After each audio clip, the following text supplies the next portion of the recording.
ಸೇನೆಯೋ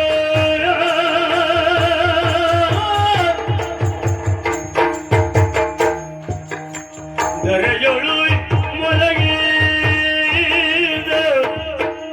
ತರುಣಿಯ ಸೇನೆಯೋ ಪರಿಯನು ಕಂಡಾಗ ರಾಮ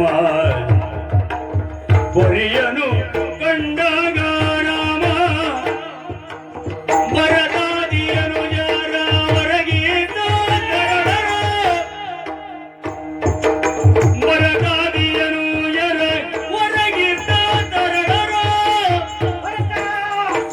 ಪರಿಯನು ಕಂಡಾಗ ರಾಮ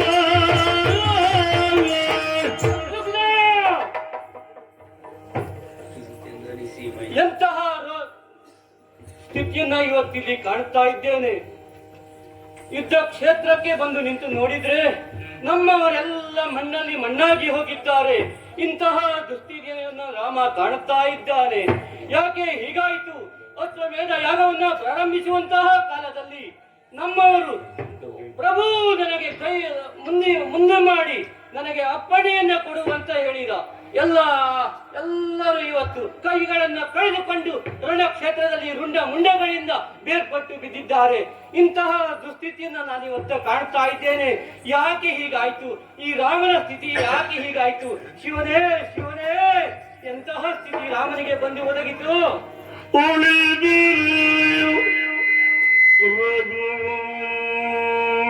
ತಿಲಕರಿಂದಿನ ರಣದೇವಿ ಅಳಿದರೆ ರಘುಕೌಶಯ ಕುಲದರು ರಣದೇವಿಯ ಕಳೆಯಿತೆ ಮನುಜ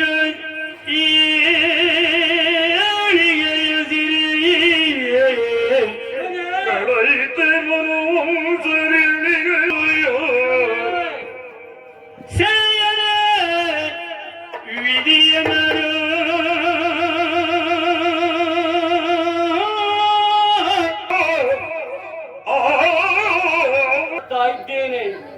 ಮನುವಿನಿಂದ ಪ್ರಾರಂಭವಾದಂತಹ ನಮ್ಮ ಸೂರ್ಯವಂಶದ ಚರಿತ್ರೆ ಈ ರಾಮನಿಂದಲೇ ಕೊನೆಯಾಗುವಂತಹ ದುಸ್ಥಿತಿ ನನ್ನ ಪಾಲಿಗೆ ಪ್ರಾಪ್ತವಾಯ್ತಲ್ಲ. ಯಾಕೆ ಹೀಗಾಯಿತು?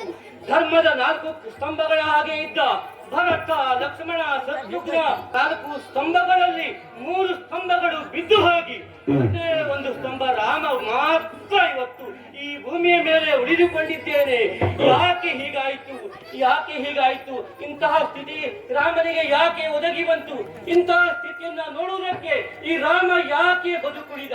ಯಾಕೆ ಬದುಕುಳಿದ? ಶಿವನೇ ಶಿವನೇ, ರಾಣಿ